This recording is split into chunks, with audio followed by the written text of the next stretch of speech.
I'd like to welcome you to this plenary panel and introduce our speakers. The title of the panel is Characteristics of an Ecologically Sound and Socially Just Socioeconomic Framework.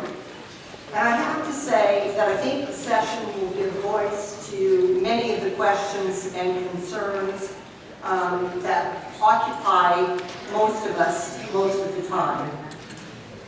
We're very, very lucky to have two very distinguished, progressive, iconoclastic thinkers who have done great work on economics, economic frameworks, feminist economics, ecological economics, and so I think I'm going to let them speak for themselves here in a minute. I want to introduce them though first.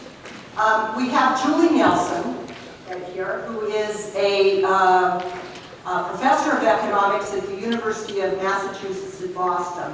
She's also a senior research fellow at the Global Development and Environment Institute at Tufts University. She's the author of numerous articles and books, including Economics for Humans, Feminism, Objectivity, and Economics. And she does a lot of work that examines the relationship of economics to feminism, ecology, and ethics. She's published in many of the top academic journals in economics. I don't know if that's an honor, I think it is. Including Econometrica, I think the Journal of Political Economy, Ecological Economics. She's also published in Pasha, the Journal of Feminist Philosophy, and she's actually one of the foremost thinkers about feminist economics. I actually am familiar with her work from that realm of her work.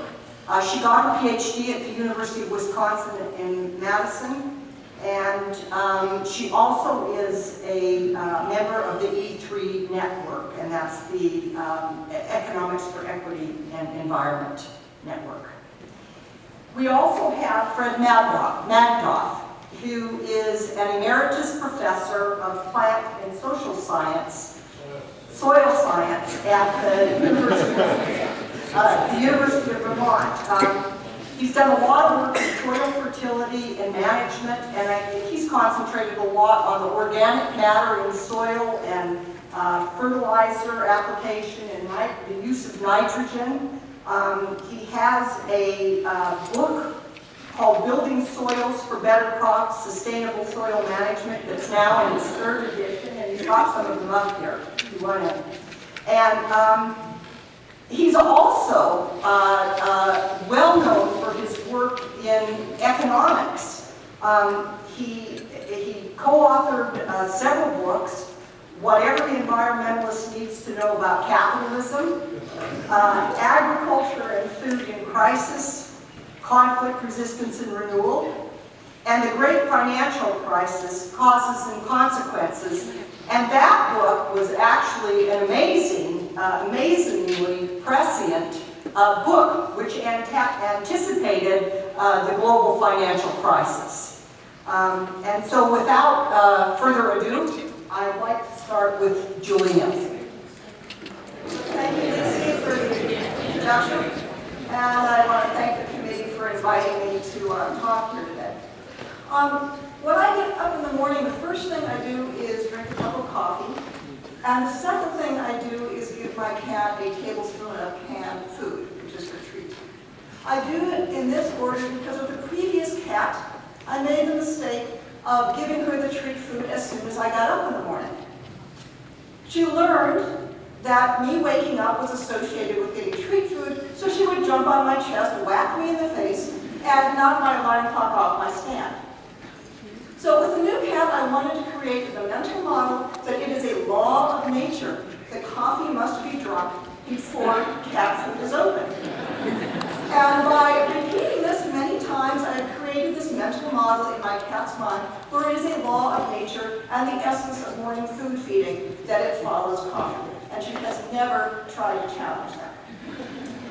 I bring this up because most of my talk is going to be, as an economist, I'm mostly concerned about the role of economists for good and ill in issues such as climate change and biodiversity preservation. And I'm most concerned with the power of economists to create mental models that may block off from us certain opportunities by making us think that certain things are of the natural order of the world when they're not. Thinking about how we're going to start, we wanted to make this session more of a conversation and dialogue rather than Fred and I just talking past each other. So I thought I'd start by stating a few things that I think Fred and I, and probably most people in this room, would agree on. I think we would agree that rapidly free market neoliberal policies that prescribe self-regulation and close off rooms for more collective action and environmental regulation, larger areas of cooperation, are bad. They are not getting us where we want to go. Large monopolistic corporations that focus only on short-term profits are doing a lot of damage. The equation of human well-being with an advertised, spurred, hyper-individualistic, and self-centered consumer culture involving insatiable wants and planned obsolescence is doing a great deal of damage. And a widening gap between the elites, both within this country and wider global inequalities, is an extremely serious issue. And I think we could agree that the following basic changes are needed for the survival of our species and other species in a limited world that is currently being violently disrupted. We need to make considerations of the long-run effects on the natural environment part of every economic decision, so that resources are used widely and environmental sinks are not overtasked, and that so that the economy will function in ways that are supportive of life, lives of humans and other species. I think we probably also share a vision of human well-being that in areas related to potentially resource depleting or degrading consumption is based on a philosophy of enough rather than a constant growth, and in which well-being is widespread rather than just being enjoyed by a few. So a socially and ecologically sustainable world in that sense, I think, is the kind of world that we want to live in, and we want our own grandchildren and great-grandchildren in all parts of the world to be able to live in. So there, I hope I have set out some common ground. But my point might be a little surprising. The title of the session is Characteristics of an Ecologically Sound and Socially Just Economy. So what are sort of the details to fill in after that? I want to make the perhaps shocking claim that while we have a huge amount of work to do, the kind of economy that we want is not as far from the kind of economy that we already have as many people think. The reason we don't recognize that we are closer than we might think is that the economics profession has, over the last 200 plus years, been very successful in misleading us about the characteristics of the kind of economy we live in. I first came to this conclusion in my roles as a feminist economist, and then realized it applied to other areas and to ecological concerns as well. Let me review briefly what mainstream economics tells us an economy is. An economy, in its essential nature, is a mechanical, impersonal, asocial, invisible system in which people engage in arm's-length market exchange. Rational, autonomous actors make choices in the face of scarcity. The system is driven by the energy of self-interest, guided by the laws of supply and demand. Efficiency is assured through relentless competition, and the economy functions as an engine of capital accumulation and growth. We hear phrases bandied around at this conference about market logic, about profit maximization, or the imperative to look at the bottom line, or the essential nature of capital accumulation. How did economists discover that this was the essential nature of the economy? I started delving into that, and much to my surprise, I discovered that out by economists, but invented by economists. This whole picture we have of the essential nature of the economy is based on a mechanical metaphor. I'm not going to go into details of the history, but just a few highlights. Adam Smith, of course, said a wide variety of things, including about morality, ethics, society, but he did talk about a spirit of system and a spirit of the invisible hand of markets and this invisible machine working in the background. He wrote at the time of the Industrial Revolution, people were fascinated by machines and systems and gears and things that fit together. John Stuart Mill is often credited with the essay that started the notion of economic man as a rational, autonomous, self-interested actor. Mill did a lot of other sensible things, I'm not going to argue with that. But he chose that notion of the rational, autonomous actor as required for economics to be scientific. And he took it as his model of science geometry. So you had to make assumptions and make deductions from that.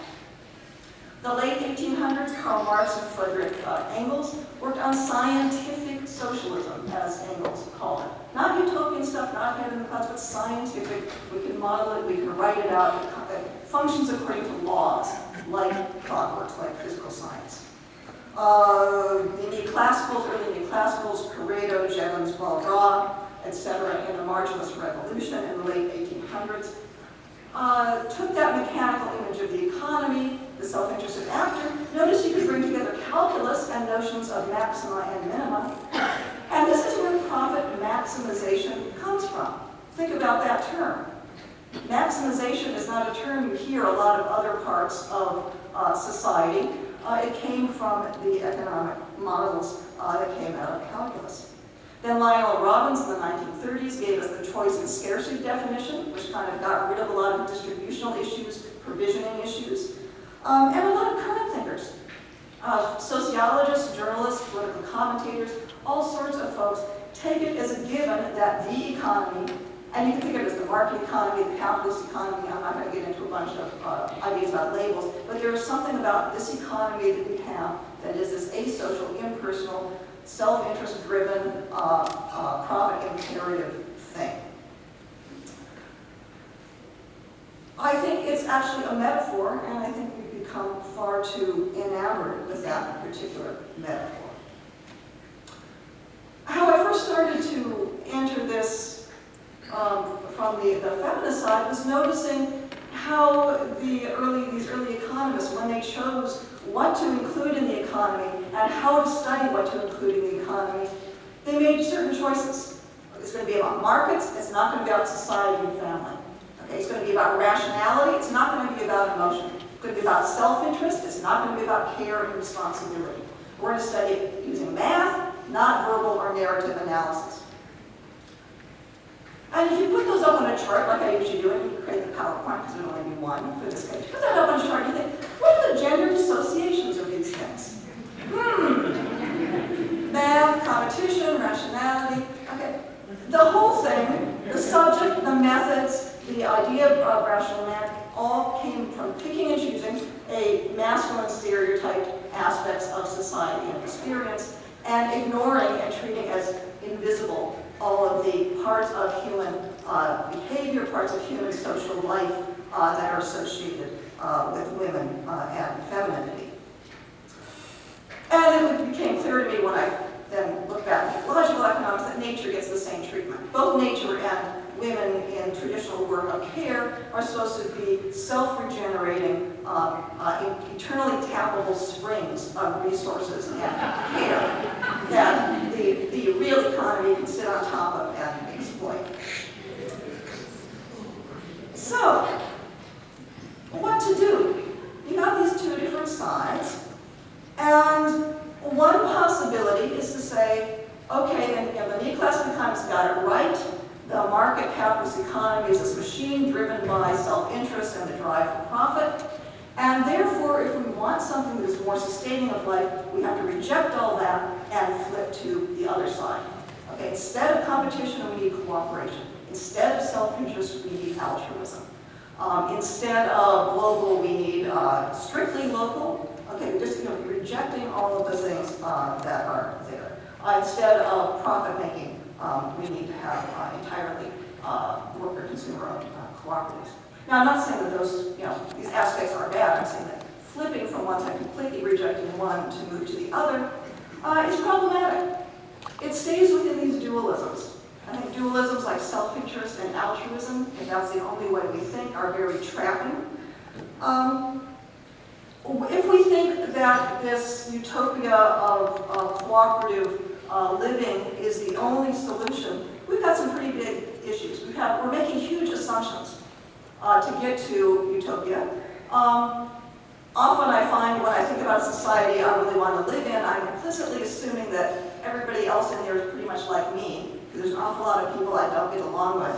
And I'm not sure how I will make the perfect world with tea party folks, with people who like to drive SUVs, with people who like competition, people with extreme religious views or no religious views. Kind of reminds me of that saying that I love humanity, it's people I can't stand. So we're going to have to make a big tent if we are going to make a society that works for humanity. And you have to notice that if the world were like the neoclassical assumption says it is, it would also be a utopia. If everything important was traded in markets at the right prices, we would get to the optimum. Okay? By assumption. So we're not there, we're not going to get there because those assumptions don't hold. What other assumptions do we make when we envision alternative realities? It also creates a very nasty, I think, us versus them dynamic, where the us is really pretty small, and we have a huge mountain of them that we need to beat over the head to think like us. But I do think that not all is lost. I think of the rejecting and trying to completely flip over the other side is staying within the dualism, big problems. But I think there are ways to respond and not get stuck in the old neoclassical teaching, and not get stuck in simply reacting to it. But the way to really respond is to look at that dualism, look at that mental model that we have bought into, and see if it really is natural law, or whether we really did make it up. And if we made it up, how could it be changed? How are things really maybe more flexible than neoclassical economists have told us? If you look around and you don't look at the economy through the focus of belief in profit interest, capital accumulation as the only things going on, actually economies are already very much based on cooperation, trust, society, organizational behavior, actions of government, as well as competition and private enterprise. Autonomous individuals have never existed. Okay, nobody springs up fully formed at age 18 ready to go to work. Everybody is part of society, and family is not autonomous. Free markets have never existed. Markets have always existed in social and governmental contexts. They define what they do, what they can't do, created monetary systems, etc. Businesses and markets are deeply embedded in the natural environment, in social customs, in government aids and constraints. Businesses are not automata. The last plenary session, people talked a little bit about that. The people in management and organizational behavior talk about systems theory, and their systems theory is quite different than what we think of as an economic system. They're talking about corporations as organizations that have internal structures of management, of information, of relationships, of leadership. There is a variety of motives. There have historically been, and still are, people who think that businesses actually could be fairly respectable, that they shouldn't have to hide, that making a profit is one purpose, of providing employment, providing quality goods, etc., can also be legitimate ends of business. It's also worth pointing out that things like cooperation and trust are not always good things. We have a lot of cooperation right now between big oil and big oil regulators. That's not a cooperation I particularly like. Cooperation can also take the form of collusion. Trust in Bernie Madoff was rather misplaced. Localism, I think people are making some very good points about transportation costs and the need to bring some things back to a local scale. But not everything local is better than something larger. I think of, say, the civil rights movement in Alabama. I'm actually would be on the side of the federal agents coming in and destroying some local community building in those sorts of cases. So I can come back to some of those points. I'm trying to give an outline here and not spend too long. But you might still come back and say, what about, I'm just really missing the point about the essence of capitalism, that there's some unchanging underlying force of capitalism or force of markets that I'm ignoring. So let me go back just through little bits of history. And these are actually points I put in my notes that illustrate pretty well a point that was made at the previous plenary about capitalism is not just one thing, that it keeps on getting reinvented over and over. For example, planned obsolescence is one of the aspects that's creating a lot of environmental damage right now. Capitalism has been around for a couple hundred years, give or take. Planned obsolescence was first mentioned in the 1930s and didn't become part of sort of the industrial lingo, industrial discussions until the 1950s. It's fairly recently on the scene. CEO compensation, we know, is wildly out of line. Back in the 1970s, the ratio of the CEO compensation to average work was about 42 to 1, and then it rose into the 300s, 400s. That didn't happen started until the 1980s and really skyrocketed until the 1990s. This has not always been a feature of what's going on. Controls on capital flows between countries, which have been global issues, were very common until the 1970s when the IMF started to pressure folks to take them out. And perhaps the most intransigent of the beliefs in natural law that I keep on coming up against is the belief that profit maximization is the sole goal of business and is legally mandated. As Peter Senge, the earlier plenary pointed out, it is not legally mandated. It is not in corporate charters. It just says that the businesses are chartered to do business. It is not in case law. Most court cases have to do with fiduciary duty, about what's called the business responsibility. I'm blanking on the term right now, the legal term. But basically, the business owners know more than the judges, and so they're given the benefit of the doubt. I could go on a long time on this. It's also profit maximization is not inexorably guaranteed by market competition. We know that large parts of the economy are more oligopolistic and monopolistic than they are competitive. This gives their leaders some choice in what they do. They're not on a razor's edge of competition. So that whole profit maximization thing, I could go on a long time, but it is not a law of nature or a law of the United States or Delaware, where corporations are chartered. Self-interest in markets certainly can occur, but it can also occur at larger scales, partly as a self-fulfilling prophecy. Research on psychology has said that money motivations can sometimes crowd out more intrinsic emotional motivations, but they can also sometimes crowd in if they're acknowledging of people's own goals. There's a recent piece you might have seen just in the last week by Falk and Sech that claims that markets make us less moral. I think it's highly problematic for a number of methodological reasons, which I could discuss if you are interested in that point, but we can't take the time here. Often talk about economy, a capitalist economy is being required to grow. And this is one point where if you look at the historical record, Keynes was pretty right, correct about growth alternating with stagnation or downturns. And capitalist economies don't seem to simply fall apart when they stop growing or they have a setback. They seem to muddle through. It seems to me that ecological macroeconomists need to focus on how to make the booms less harmful to the environment and the depressions or recessions less damaging to the workers. But that's a different thing from just talking about the inexorable mandates of capital accumulation and growth. The more thoughtful economists have recognized that the mechanical metaphor is a metaphor. And in fact, Alfred Marshall, who was the great systematizer of neoclassical economics, back in an essay in 1898, talked about, quote, there's a fairly close analogy between the earlier stages of economic reasoning and the devices of physical status. And he wrote that at the time, Western Europe was free from what he called the black shadow of essentially ecological constraints. He was thinking of those in terms of population versus agricultural land, rather than something like climate change, but the basic problem of ecological constraints.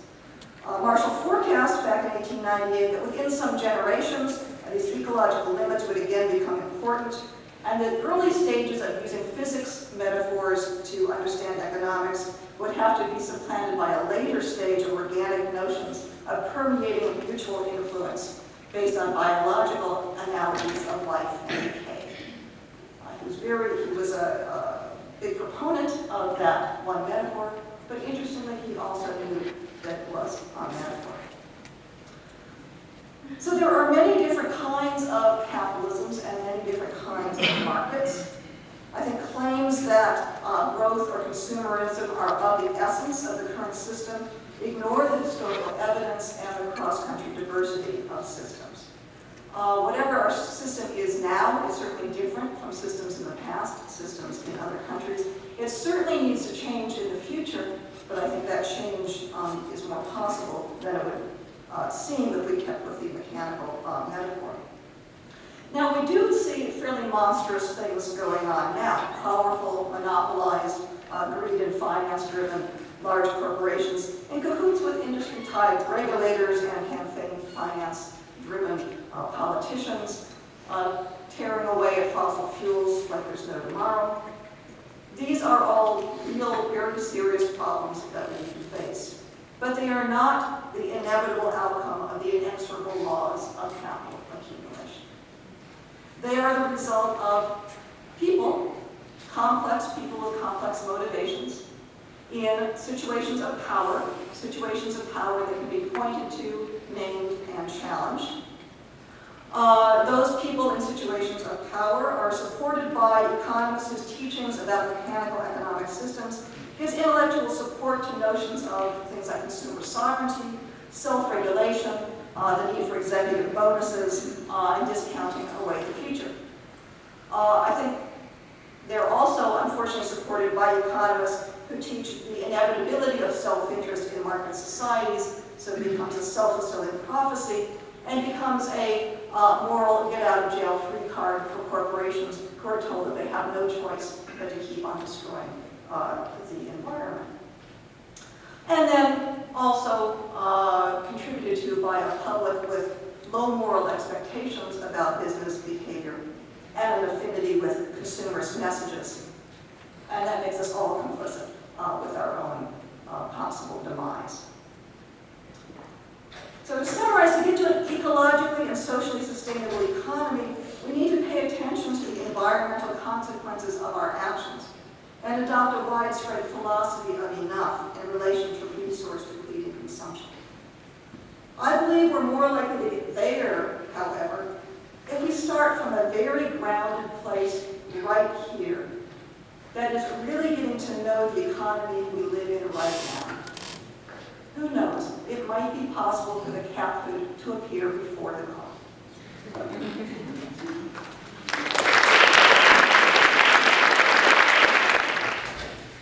It's a pleasure also for me to be here. I think you'll notice that there are some differences between what Julie has to say and my take on things. I really dislike reading a presentation. I usually do it extemporaneously with some notes. I feel it's important enough for me to say what I really want to say that I do need to read it. So my eyes willing and my eye-mouth coordination through the brain willing, I will do so. And by the way, I've titled this The Vision Thing. 2 weeks ago, I returned from my 50th class reunion at Oberlin College.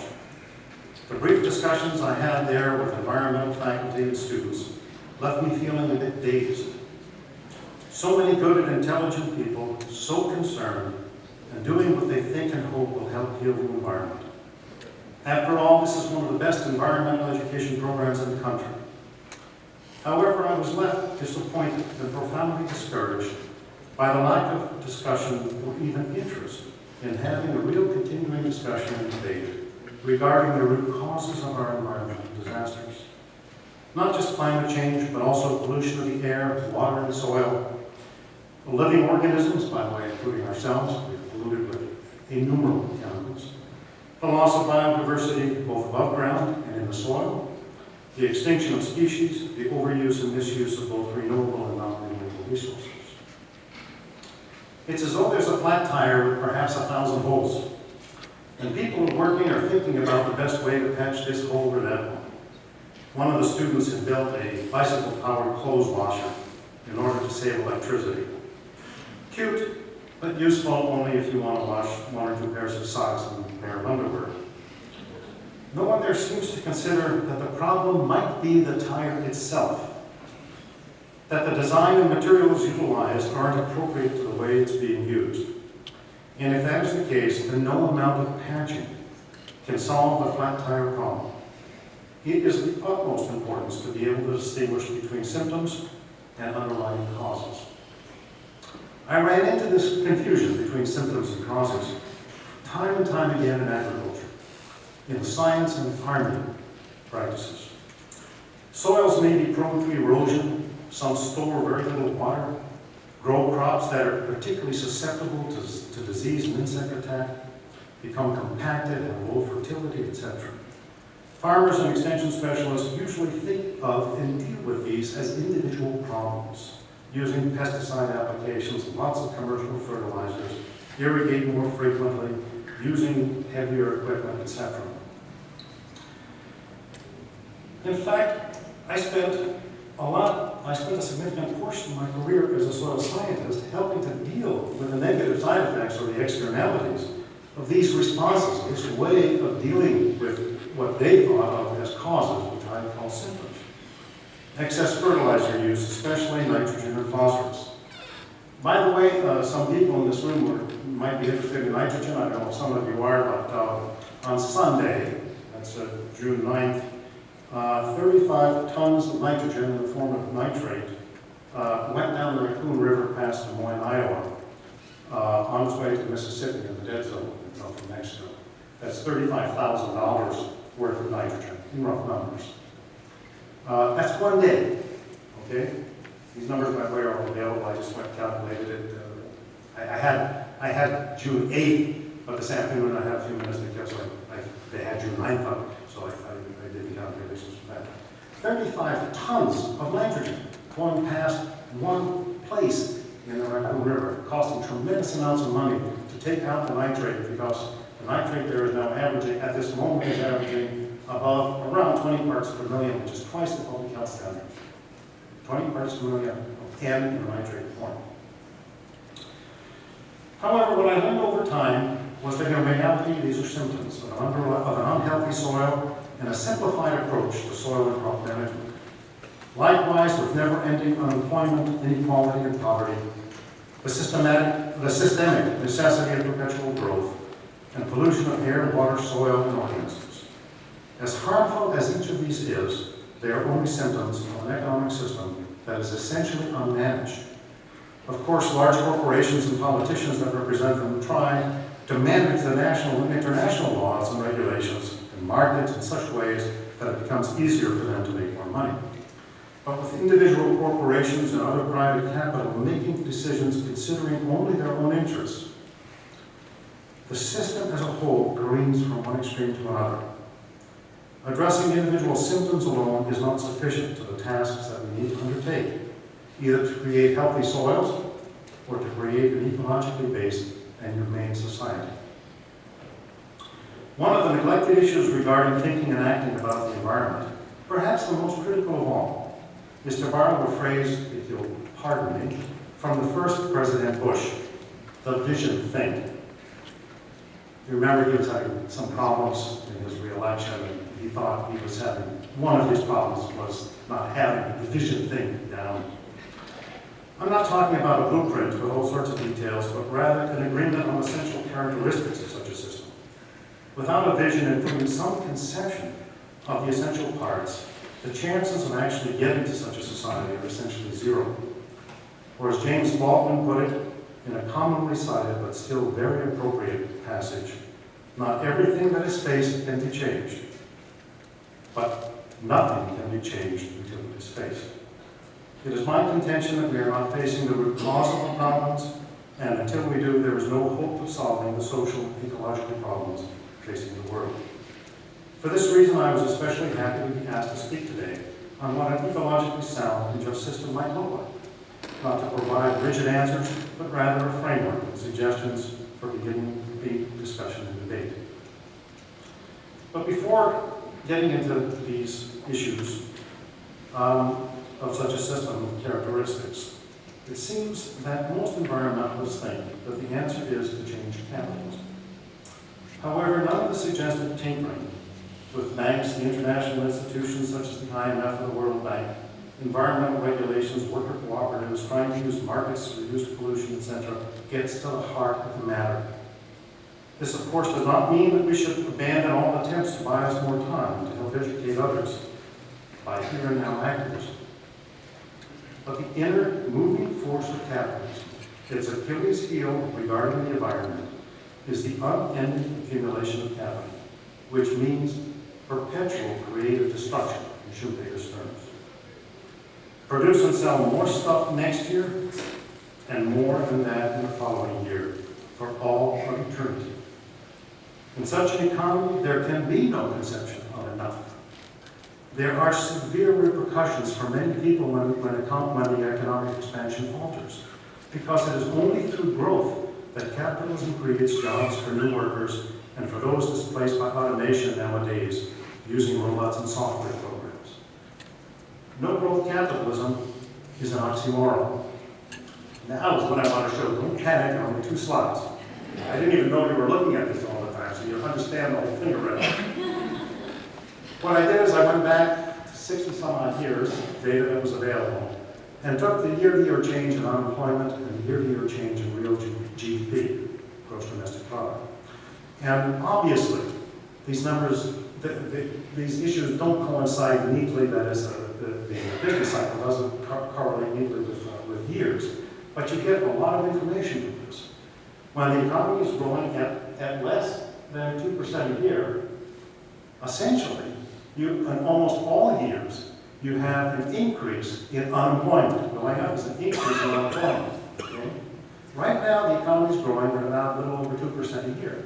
And we're adding jobs, but we're not adding enough jobs. To really be adding enough jobs to get, by the way, we are about 2 million jobs below where we were before the recession started.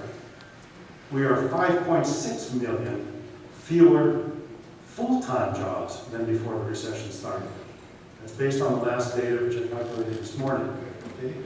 So you've got to keep in mind that the jobs number are not telling everything. Okay, so what this is showing is that when the economy doesn't grow and grow fast, you have unemployment. And unemployment has severe repercussions health-wise for people, psychological as well as affecting their physical health. And this has been, there are reports on this if people are interested, but I can give you citations. So, no growth capitalism is an oxymoron, but there are years when capitalism doesn't grow. It's true that it's trying to grow, it wants to grow, but it can't. So you have this. You have a situation like this. So what's the implication of this? Well, the implication of this is the following. If it was only growing the economy at 1% a year, in 72 years, the economy will double. Growing as it is now, which is inadequate, the GDP will double in 36 years. Growing at a nice pace, that's really needed to get the jobs that we need for people. It would take 20 some odd years for the GDP to double. Now, that doesn't necessarily mean doubling the pollution. It doesn't necessarily mean doubling the resources used, but it certainly means an incredible increase in the pollution and the resources used. Okay, I'm done with the slides. So you can shut that thing off. It's not an issue, as some have said, of simply changing from growth philosophy, growth model, growth paradigm, domination ethic, or focusing on GDP numbers. Boy, if those economists only focused on some other numbers, everything would be fine. Capitalism's growth imperative has nothing to do with philosophies, models, paradigms, ethics, or which numbers pundits and economists focus on. Neither can it be reinvented, as some think, to be ecologically sound and socially just. Rather, it is an economic system that has basic internal forces, especially the profit motive, whether maximization or not, and competition among firms, that operates in such a way as to promote exponential growth while simultaneously causing negative social and ecological effects. And when the growth in this system fails, what Herman Daly refers to as a failed growth economy, the cruelest forms of austerity prevail, giving rise to more and more unequal conditions and more ruthless forms of exploitation of both human beings and the earth. Occasionally, a major capitalist sees the weaknesses of the system. After mentioning what he thinks of the strong points of capitalism, many of which I personally would disagree with, Jeremy Grantham, the environmental philanthropist and legendary fund manager, goes on to explain the following. However, it, that is capitalism, is totally ill-equipped to deal with a small handful of issues. Unfortunately, today, they are the issues that are absolutely central to our long-term well-being and even survival. And he is absolutely right, in my opinion. A couple of things before moving on, I'd like to say, apparently it came up in one of the plenaries that somehow capitalism equals democracy. There is no such thing as capitalism equals democracy. There are many, as was pointed out earlier by Julie, there are many types of capitalism. It's absolutely true. There have been capitalism under dictatorship, there have been capitalism under democracy, and what do we have now? Capitalism under a plutocracy.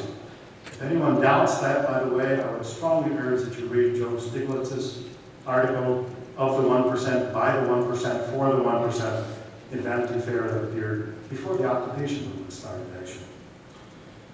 And the coordination of the destruction of the occupying movement that was apparently done by the federal government indicates a very low tolerance for what I would call democracy.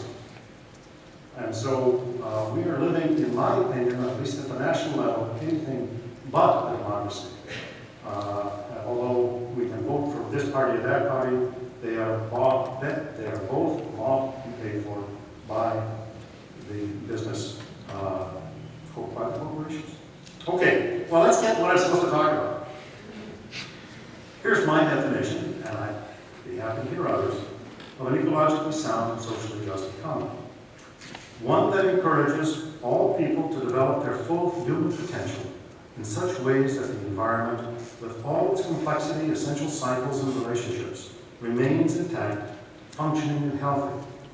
In other words, an economy designed to be at the service of the people, including the environment, which includes, of course, what people need, an environment with which we and other species depend.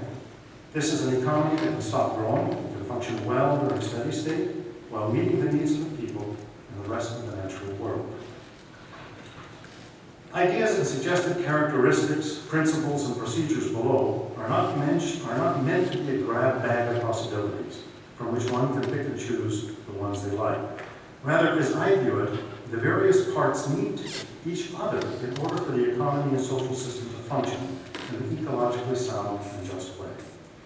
Each fits into one or more of 5 attributes or pillars of a strong natural system.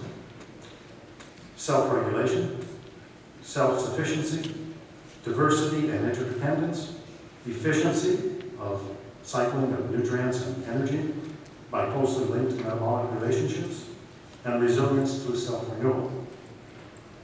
So each of these, I haven't arranged it that way, but each of these fits into one of those 5 categories. And that was part of my thinking process in going through this. Well, let's start with some social, economic, and ecological principles. A, and I have them by letters, by the way.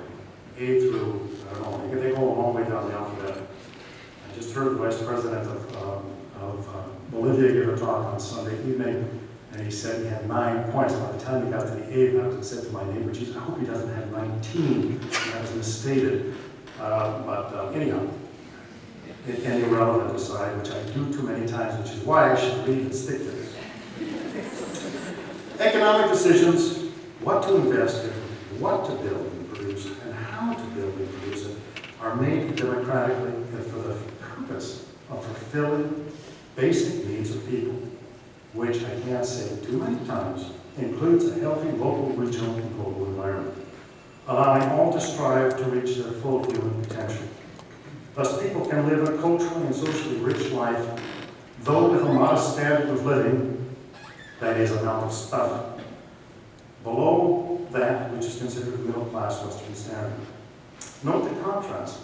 Production for the purpose of fulfilling human needs versus production for the purpose of sale in a market in order to generate a profit, which is what we have now. B, workplaces, including farms, are controlled and managed by the workers and communities in which they live and work. Thus, there will be no economic exploitation of one person by another. C, once socially determined basic human needs, material and non-material, are met, after defining how much is enough, and this will have to be a social decision, the economy stops growing with only neutral or positive side effects for society. D, all people that can work will have a role in the economy. This was brought up, I think, by Dave Barker, about the importance, the importance of people having that role in society in the communities with which he was working in Mexico. By the way, we have a system which requires you to have a job in order to live, and yet doesn't provide jobs for everybody. I mean, it's only one of the small irrationalities of the system. Leadership positions in the community, the economy, reach and rotate among the people, and there is a system for easy recall of elected officials and leaders. Substantive equality among the people. Simon Bolivar called equality the law of laws. This becomes essential because we will be living at a modest standard of living in terms of goods and services. In that situation, people living at a much higher standard become socially unacceptable and unsustainable.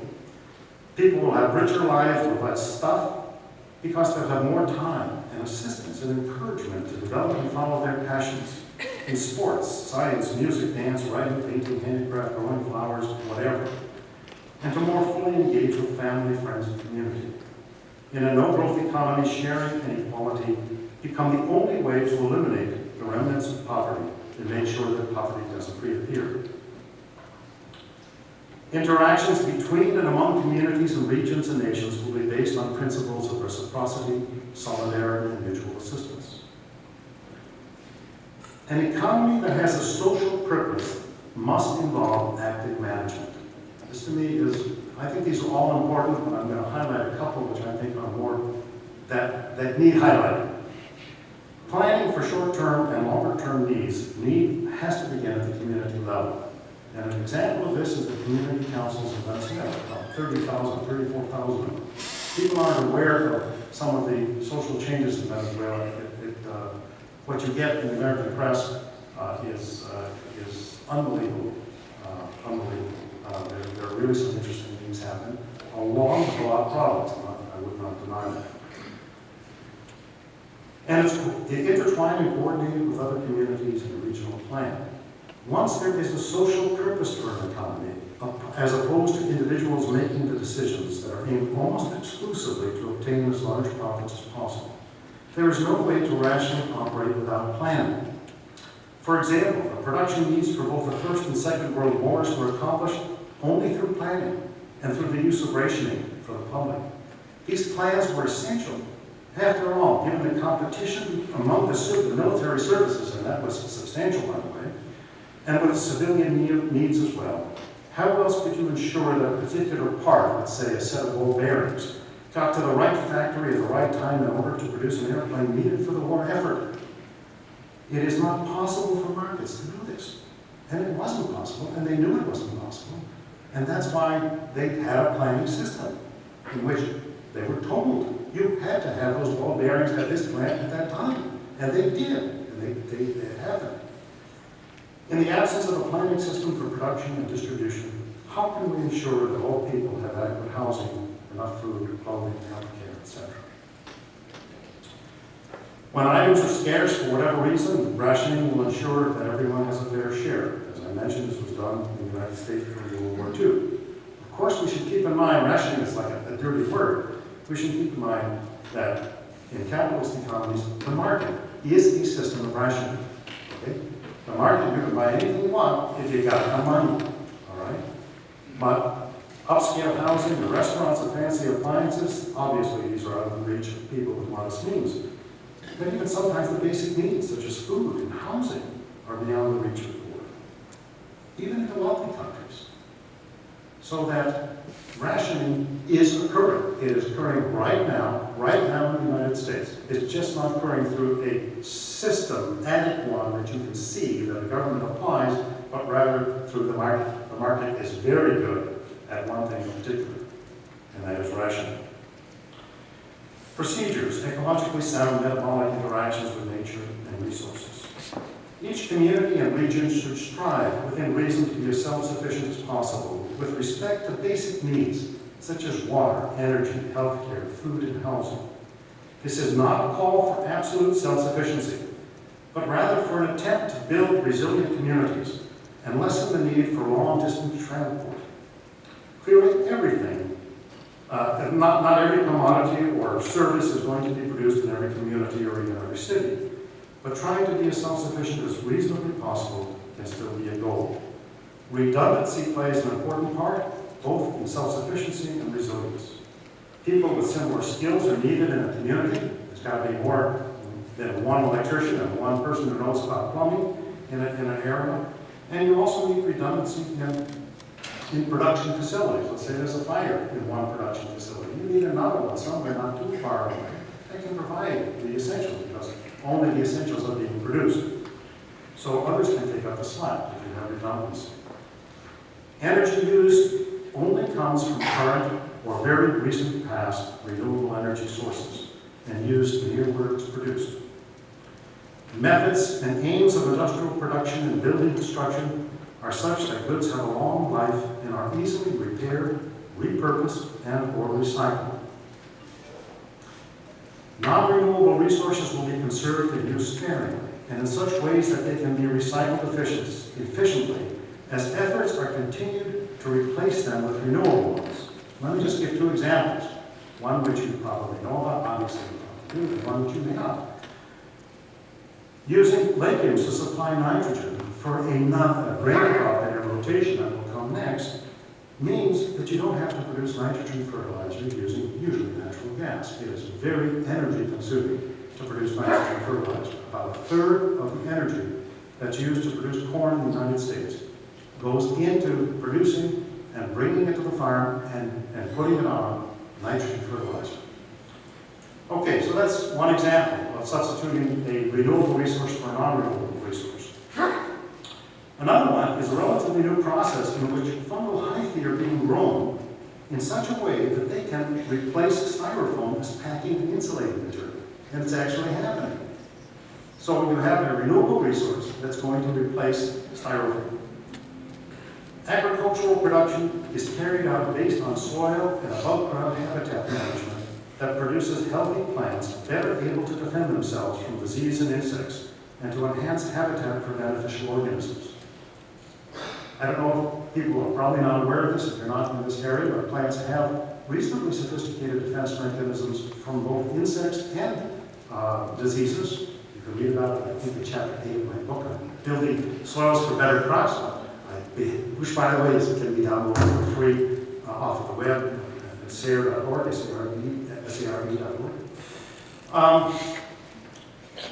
Integrated animal crop farms will be encouraged as opposed to what we have now, which is animals here and crops over there. On the crop farms, you need to buy fertilizer. On the animal farms, you got so much manure you don't know what to do with it, and it's polluting the groundwater as well as the air. Farm animals will be treated humanely and allowed to do what they would normally want to do, that is to graze or to walk. and eat what they normally would eat instead of being confined under the cruelest conditions and fed corn and soybeans laced with hormones and antibiotics. Farms will rely on legumes for nitrogen, for non-legume crops, as I just mentioned, as well as efficient nutrient cycling for most nutrient needs. Integrated animal crop farms makes this much easier to accomplish. Nutrients from human waste and farm and animal waste, as mentioned above, including bodily waste and unused spoiled food waste, will be cycled back to farmland as efficiently and safely as possible. This will become a very important issue as we run out of fossils, which is expected to happen by the end of the century, as to be used as a fertilizer. Labor efficiency will not be an important goal, as it is for an economy in which using less labor is a way to enhance profits. For example, ecologically sound and productive agriculture, which will become essential when oil and phosphorus fertilizer run out or become unaffordable to use for agricultural purposes, will take more people working smaller farms with more human and animal labor. These farmers should be able to produce high yields per hectare, just as high as the industrial agriculture farms, but will have lower yields per labor hour. People will be encouraged to live near where they work and use multifaceted and efficient public transportation as they need. Private automobiles obviously will play a very small role in transportation. The precautionary principle will be used to evaluate and make decisions on new procedures, production systems, and materials, as well as to evaluate chemicals used by society. Living in an ecologically sound and socially just society. Communities and regions need to develop open and democratic processes to make decisions for infrastructure needs, as well as other investments. Ways need to be developed for communities and regions to work together in solving problems and sharing resources. Here's another one that I would like to highlight.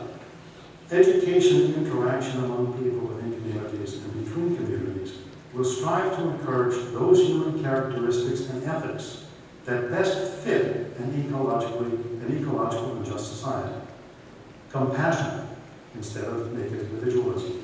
Cooperation instead of competitiveness. Reciprocity and sharing instead of greed and consumerism. And awe of nature in all its complexity and beauty instead of thinking of nature mainly for its potential usefulness in producing commodities. And egalitarianism instead of striving to get ahead of others. This means actively working to create a new ethic towards the land, the environment in general, towards our fellow human beings, our communities, and other species we share the planet with. We are all capable of exhibiting a large range of characteristics, from the most brutal to the most altruistic. But there is no such thing as human nature divorced from the society in which people are living. It is the society at large, the way the economy functions, and one's family that encourages or even requires to be successful some of these characteristics that we all have, while discouraging others. And what I'm suggesting is we need to encourage those characteristics which help develop and maintain an ecologically sound and just society. People will have sufficient time to develop the various aspects of their interests. There will be no need for the so-called 8-hour day. So much of what is being made now is not socially useful. It is not needed. It would be considered waste in a more rational economic system. Luxury cars and yachts, most of the financial system, the intelligence, military, industrial complex. I presume people have been following what's happening in the intelligence area. It seems like people who were sworn to defend the Constitution of the United States forgot to read the Fourth Amendment. The prison industrial complex, the efforts constantly to change fashions, the products to induce buyers, the sales effort, and all its ramification, socially useless, even harmful products and programs constitute a very large part of the U.S. economy and employs a large portion of its workers, perhaps half. And perhaps half of the raw materials used go to these purposes. We're talking not about a trivial amount of material that goes into these aspects, which are absolutely in any rational society would be considered ridiculous. Okay, let me end with some closing thoughts for those who are getting anxious. I've outlined some of the main characteristics that I think are essential for an ecologically and socially humane and just economy and society. These are incompatible in many ways with the capitalist economy. Doing away step by step with capitalism is a necessary long revolution. Will not necessarily by itself bring social or ecological change. Getting rid of capitalism can bring you something worse, no question about it. And we, by the way, may end up with something worse. That change will only happen if a large portion of the population believe in and fight for an environmentally sound, socially just society. And it will take a huge shift in almost all of human activities, ways of thinking and behaving, including how we relate to each other and within the environment. New ethics will be needed for this society to function as well. This is not an easy task, but what is the alternative? A system that, as it functions normally, destroys the very foundation of life through exploitation, waste, and greed, is by definition an antiquated system. Is this an unattainable utopia? I don't think so, perhaps, but I contend it's no more utopian than thinking that you're going to get control of the financial system and you are going to implement 100% capital requirements on the banks in the United States. I think that is more utopian and more far-fetched than thinking that we can actually change the system because of the power structure that is in place. It has been said, accurately in my opinion, that most people can more easily imagine the end of the world than the end of capitalism. I fear that barbarism may be the fate that awaits our grandchildren and their children, unless we can change that way of thinking to start to envision and begin to work towards an economy and society under truly democratic social control, with the very purpose being to satisfy basic human needs, which I have stressed again and again, includes a healthy and thriving environment. Thank you very much. Okay, I'm just going to ask a couple quick questions, and then I have a question for Fred and Julie to talk about. My question to Julie is this. I'm very sympathetic with your characterization of the kind of mechanistic models of capitalism and all that they leave out.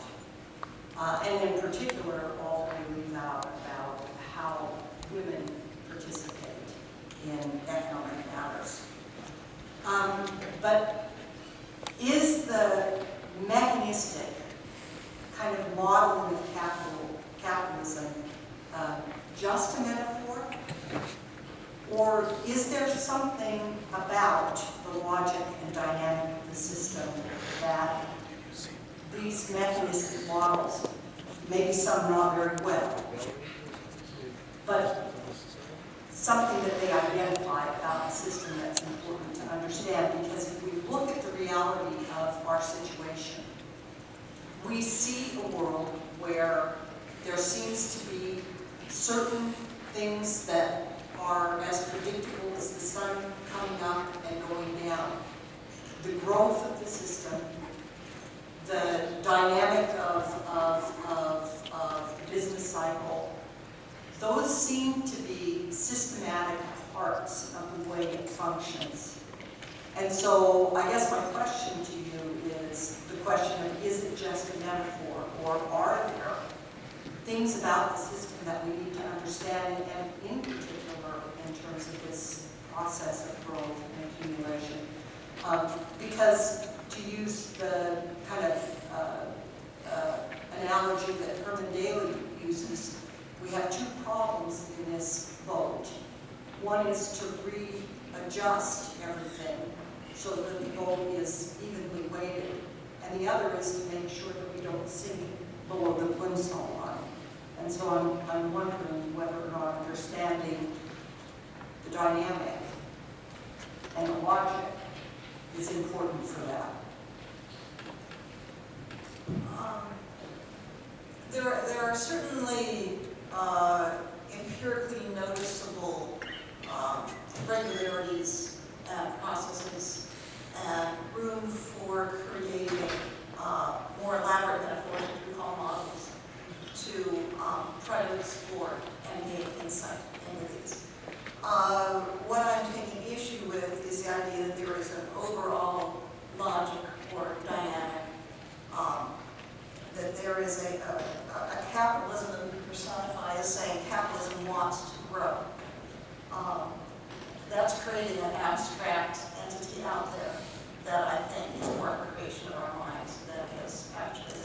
So I'm not arguing with describing processes, describing irregularities, coming out with models to explain parts of things, but I am arguing against this, this out there drive for profit, thought of as existing somewhere above the planes of actual people and actual relationships and humans. I think it is manifest in our actual. What we want to study is the actual relations as they manifest, not come out with the idea that they are sort of earthly incarnations of some large abstract structure that we assume is behind the scenes. Okay, I won't continue. I could continue with it. Maybe we'll continue afterwards. And this is a question to Fred. I understand your kind of model of the process of accumulation, capital accumulation in the system. But the problem of growth and inequality predates capitalism. And so I guess my question to you is, and since you're a biologist, maybe you can comment on this, do you think there's anything more fundamental at work in this kind of dynamic of growth, of which capitalism is maybe just a small part, a recent variant? I think, in a way, it relates also to the question that you asked, Julie. Growth, as really being part of the system and the dynamic part of the system, I think, is not unique to capitalism. But in capitalism, you have it on hyperdrive, if you will. It goes back to why do people make investments? I mean, why would you put your money into something? I'm asking all of you, including Julie. Usually, it's to get back more money than what you put in. Marx referred to this, he had a formula. M, that is capital, money, produces a commodity, C, which gets you M prime, which is more money than you start with. That's the whole purpose of what they're doing. This is not a theoretical issue. It doesn't have to do with models. Ask the head of GE what he wants to do. Or ask these two women what they want to do. If you'll pardon me to read from the New York Times Sunday magazine section. Booty pop padded underwear that makes a person's backside look bigger and shapelier. An idea so simple and incredible that it took until 2008 for someone to perfect it. Two friends were struck by the popularity of bum lift surgery, something I was not aware of, and thought there had to be a safer and cheaper way for women to achieve the same effect. So one of them glued the padding from her bra into a pair of underpants, found a manufacturer in Asia to produce a version of that met her specifications, and then introduced it to the world on a cable television show. They have since sold almost 2 million booty pops. A society that allows, not to mention, encourages such a waste of capital in human and natural resources will never be ecologically sound. It will never be socially just. I know this is a ridiculous example. I assume, unless you want a booty lift, which perhaps I could use, I don't know. But anyhow, I mean, this is the system. This is it. This is what people are doing. Why are they putting their money at risk in order to make a profit? Do some individuals have social consciousness? Of course they do. Ben and Jerry's tremendous social consciousness, right? They helped to sponsor this. But why did they have to sell out to Unilever? There was a reason for that. You know, it's competition. And it's not being able to grow fast enough on their own.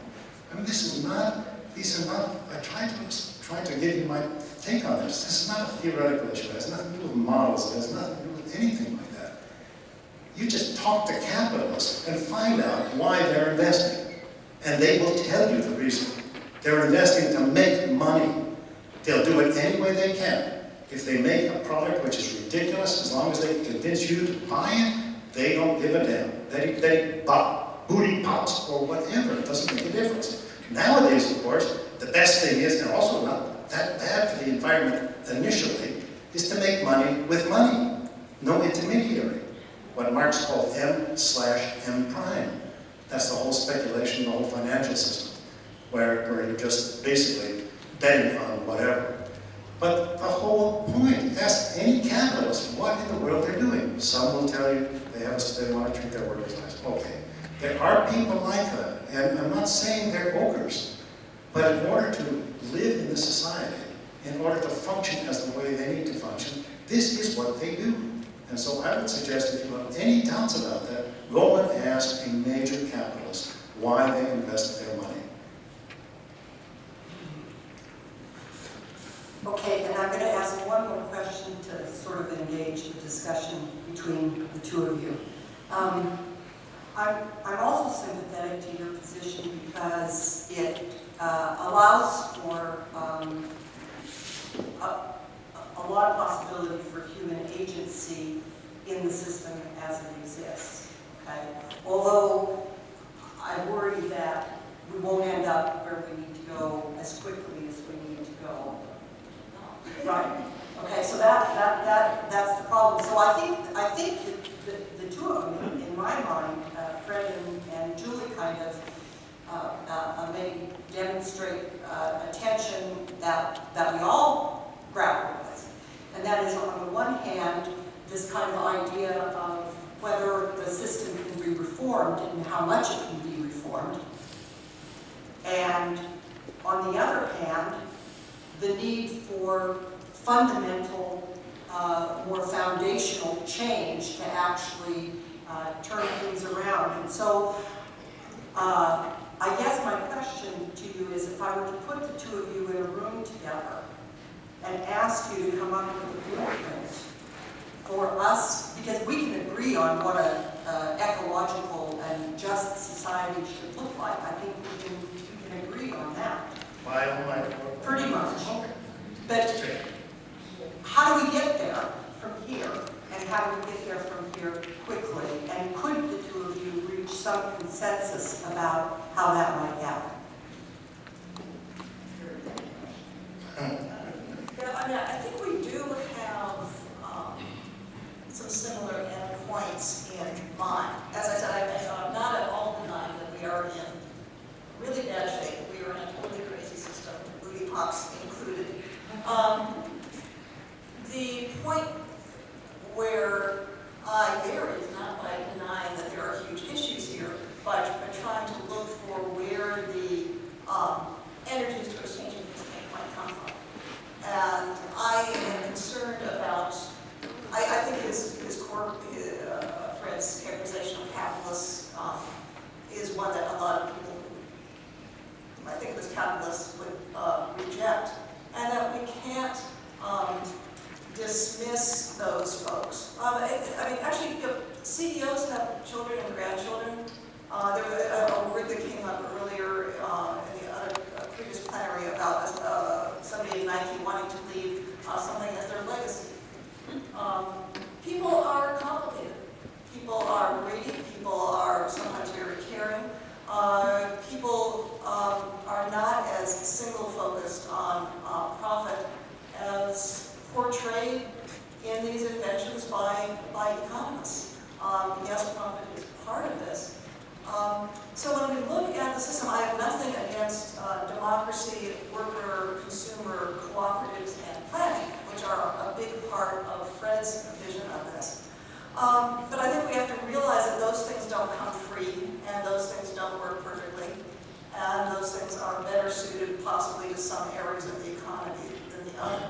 So I want all hands on deck, the big tent, all of those things. But I think in looking for where do we really need to plan, we should not also get rid of markets entirely. Where we look at worker, consumer cooperatives, that involves a lot of decision making, which doesn't come free. Sometimes an individual entrepreneur has a good idea, and it might be an idea that is in the service of society. We should not forbid those kinds of things from happening. Democracy is a wonderful word. Democracies are also prone to oppressing the minority voices within them. It is something to aim for, something to work with. It's actually hard to do, and it's not a panacea for changing the system. So I think we do have similar endpoints, but I would want to add things to Fred's vision. And I think by adding those, we'd also create more of a path of getting to Fred's vision than we do by trying to just make it. I don't suggest that there's going to be a big leap. I don't have any illusions that society is going to change to something that I have outlined in my lifetime, and probably not in my child's and grandchildren's lifetime.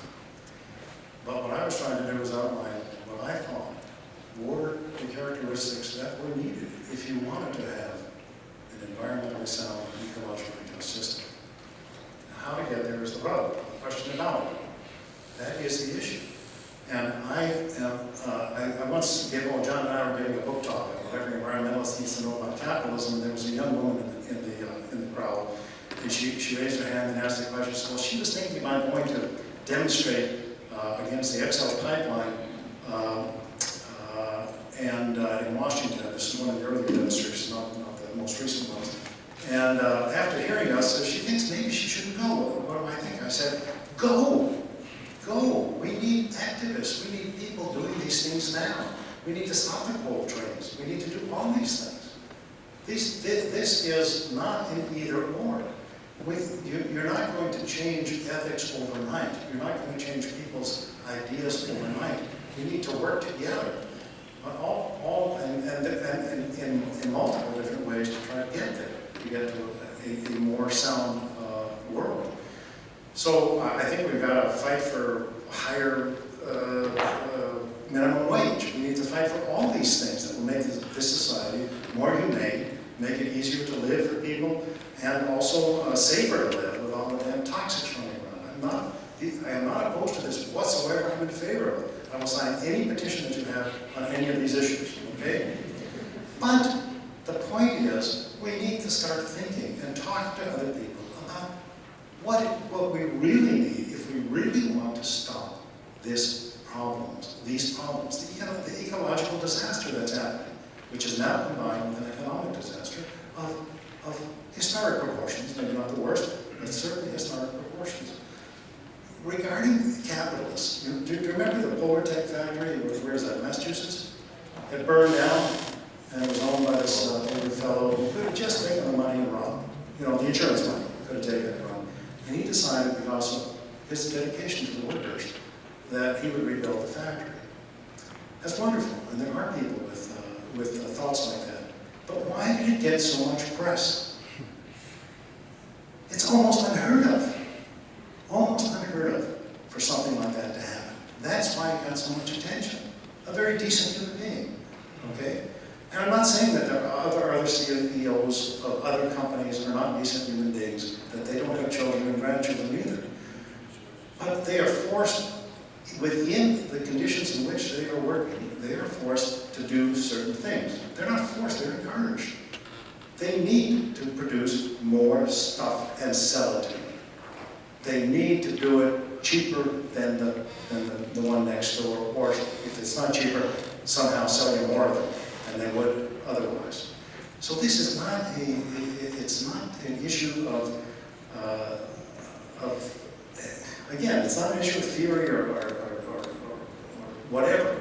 It's an issue of practicality. This is how you function in a capital society when you are an entrepreneur, if you will, or when you are a CEO of a company. I see no reason why in a society in which you have production for the purpose of meeting people's needs, why you can't have inventions, why you can't have some new ideas that then blossom and go on. I don't see why it has to happen through private capital. I think private capital is the way to death for the planet. Thank you. I think what I'd like to do now is open it up to questions from the audience. I have two questions, but before I ask my question, I just want to understand. As a closing suppose is going to understand why students here and not students. Is it a privilege? I think one of the tech people told me that's the way it was going to be.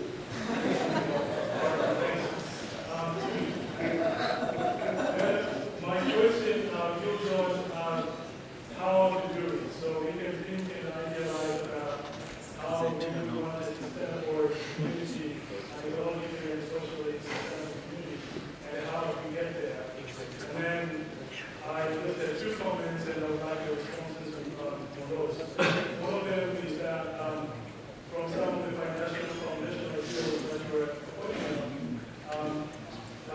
integrating cropping systems and livestock keeping on the same land. And these are not new ideas. Communities in different parts of the world have been trying those. They have been applying those for generations, but with the rise of capitalism, such practices, such category political practices, were labeled as primitive, and then sedentary farming, zero grazing, and other ways of life became the embodiment of capitalism and modernity. And then how do we go back and tell people that we were wrong, and including myself in that, that all the symbolical lifestyles, idealism of a modern life, we were wrong, and you need to go back and do the cultural political practices that we used to be practicing before. How do we do that? So that's my first question. And then the second question is, when we're thinking about making change in the real world, and we're here talking mainly as academics, and we can theorize and we can talk about this, but how do we start with the change from within? And by this, I'm just thinking like a very specific comment, like to what extent are we rewarding junior faculty or even senior faculty who are engaging in the real world and out there doing consultants work or some engaged kind of work, applying kind of work? How do we reward them? How does the system, how do we change the system to reward them to encourage such kind of engagement with the real world and not just the publication and talk journals and that just appears within the corridors, but it doesn't really achieve much change in the real world? How do we reward, how do we change the system from inside? Well, I mean, what's happened in many countries of the third world is more than very unfortunate. They were sold a bill of goods by IMF, World Bank, by the private NGOs, by the way, from the United States and the West, with disastrous results. If anyone is interested in seeing how this plays out, there is a wonderful video, CD nowadays, I guess, called Life and Debt, D-E-B-T, and it's about, it has a lot of themes. One of the themes is the destruction of the agriculture of Jamaica through mandates of the IMF that were imposed on Jamaica during the time of Chet. I was going to say Chevy Jagan, but that's he was Guyana. Michael Mann. And at the end of the video, he's almost in tears, this long after it's happened, where he says he felt he had no other opportunity but to sign that agreement. You have the situation of President Clinton, who you know feels everybody's pain. He was in front of the Senate Foreign Relations Committee apologizing. This is after the Haitian earthquake, where he was head of one of the Haitian recovery organizations. He was apologizing to the Haitian people for what he did, he said, to them. He said it may have helped the Arkansas rice growers, that is getting rid of the tariffs, but it destroyed the Haitian ability to grow rice because we imported rice. So, and the story in Africa is also disastrous because of listening to or being forced to listen to these stories. So how do we go back? First off, it's not necessarily going back to, some people say, oh, you just want to go back in time, back to an old system. But we've learned a lot more about agriculture. We've learned much more about how to do it better in an ecologically sound way, how to integrate animals and crops better than they were being integrated before. I think it has to be done. I mean, there are many groups that are doing this, that are trying to do it in South America through a group like Via Campesina. There are also NGOs that have taken this approach in Africa. And so there are various attempts to do it. I think it would be very helpful if the governments would re-engage in agriculture. You know, one of the theories was get the government out of agriculture because the markets are going to take care of everything. Well, of course, that is absolutely ridiculous. It was Ethiopia or Malawi that just destroyed the government grain storage facilities, and no private companies built grain storage facilities, and so you have all this grain that was just running. I mean, this is the type of thing that happened in Africa. It was just a terrible situation. And Malawi at least learned and is trying to do a better job. So anyway, to answer that question, I think it can be done at the local level, at the community level, by talking to people. I've seen communities where they are doing it on their own, not nationwide. I think governments should get re-involved in agriculture to try to promote this type. And to stop, of course, in Africa, especially the land grabs. I don't know how many people are aware of what's happening, but some 5% of African farmland in the last decade or so has been taken under long-term lease or under sale to private capital, mostly, but also sovereign wealth funds of the United Arab Emirates, Saudi Arabia, China, etc.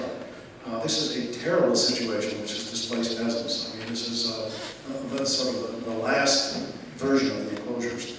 So anyway, there are lots of things that can happen. With regard to academia, that is a hard nut to crack, and believe me, I've tried to crack that nut on many different issues. It's next to impossible to get change in a system in academia. I'm going to let Julie talk in a second, but I just have to say this. Here we have at the University of Vermont, where I taught for 30 some odd years, we have plant sciences being taught in 3 separate departments in 2 different colleges. Does this make any sense to anybody? Would anybody create a system like that? So in an irrational academic setting, I think it's a very hard sell to give people credit for work that actually causes positive change. I think it would be wonderful to do so, and I think you can try to do so through the system, but I think it's going to be a very, very hard sell. I don't know much about the agricultural aspects, so I'm going to address the academic issue. I've actually heard it from a couple different people in a couple different contexts that academia is a much tougher nut to crack on issues like gender and bullying and institutional change than a lot of businesses are. They have a little bit more open-mindedness in some cases. In terms of the academic journals, I'd have to say from a personal point of view, I took a two-sided stance. One was to do things like publish in Econometrica to create those credentials. So there is something to be said for trying to beat people at their own game within academics. And then there's the other side of that, which is trying to change the game in academics, change the work. So things like starting new journals, ecological economics, feminist economics, fighting for those journals to become respected. There's various techniques that editors and editorial boards do.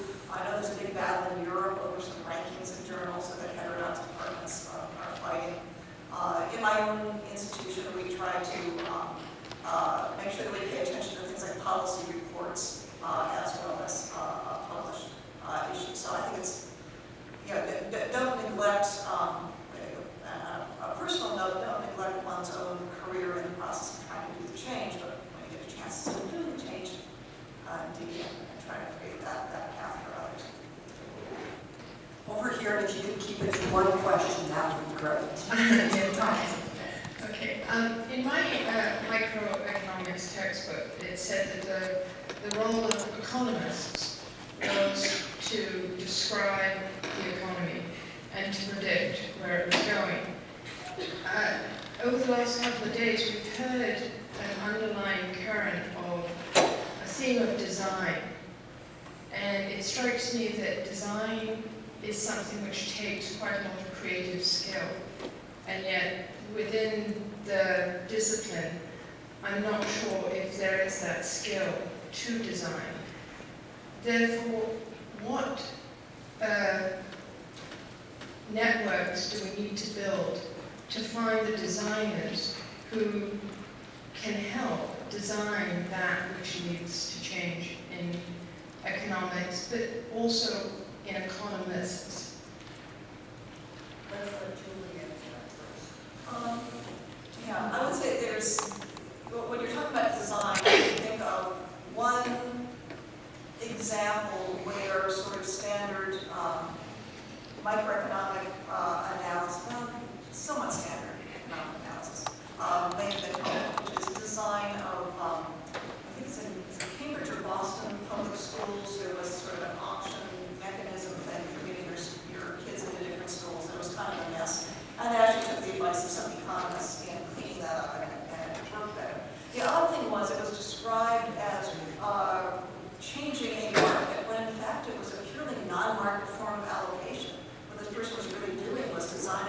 informed planning and democratic participation, but it got phrased in this funny market lingo.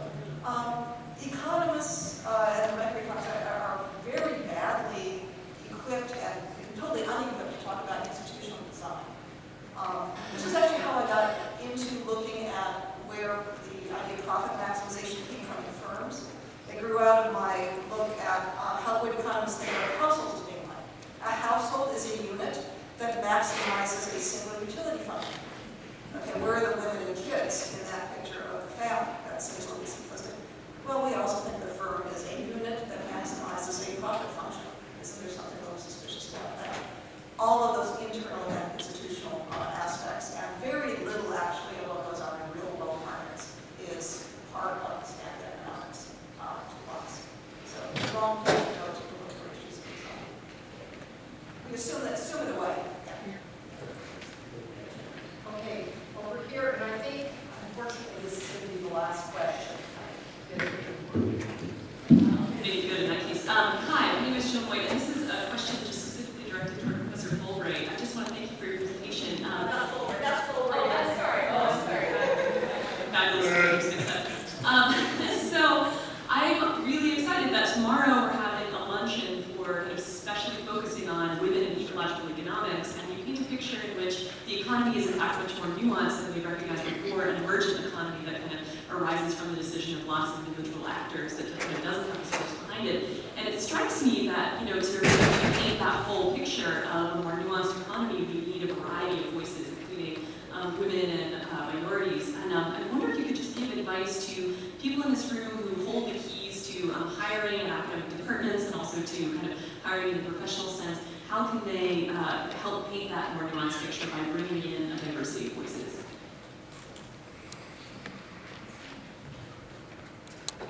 Well, first, I'm very flattered to be confused with Nancy Fulbright. It's sitting right down here. We'll be talking tomorrow. So how to do this practically?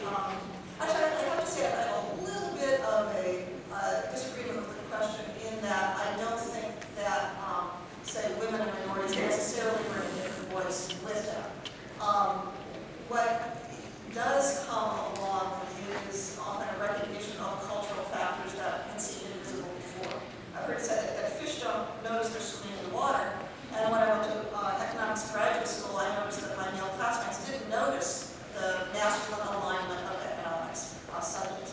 But that doesn't mean that I came in and contributed something different by virtue of sex or, if I had been a different race. But there's, the way I come at it is really diversity of viewpoints is absolutely necessary for reliable knowledge. Objectivity is not guaranteed by individual adherence to a methodology, but rather from feedback from lots of different points of view. And I've got good intellectual backing on that. Martin Sand has a wonderful piece on positional objectivity, as well as work by feminist scholars of science and economics. So I think that is a strong argument. I just want to add to that, there's a book called Bumblebee Economics, the entomology, just to endorse what Julie said. Bumblebees agree that it's much better to get a diversity of opinion. Okay, they send out, when they swarm, they send out scouts, and the scouts come back and report back in, and they do their dance. And when a significant number of the bees align themselves with one of the scouts, that is where they go, to the place that scout has picked out to build a new hive. This guy said once he studied that, he changed the way he ran the department. He used to run it very autocratically. And he changed to a system where the faculty make up the agenda, and that everything is discussed, and everything is voted on by secret ballot so that no one should fear that there would be repercussions. Just to endorse the idea that also in nature we have diversity being a very important part of making good decisions. Okay, thank you very much.